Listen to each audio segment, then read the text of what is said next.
చూపించింది నీ మగతనం కాదు, నా చెల్లెలు ఐదోతనం. వెళ్ళి నా చెల్లెలకి చెప్పు, నీ అన్నయ్య నీకు పసుపు గుంకాలు పంపాడని చెప్పు. కాలుస్తావా? ఎవరిని?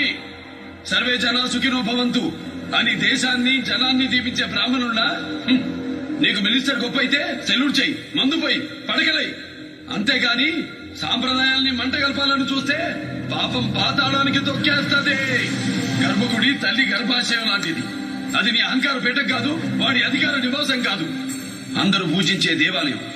మూల విరాట్టును ముట్టుకోవడానికి పూజారికి మాత్రమే అర్హత ఉంది. నేను ఇలా చదువుకోలే, నాకింతే తెలుసు.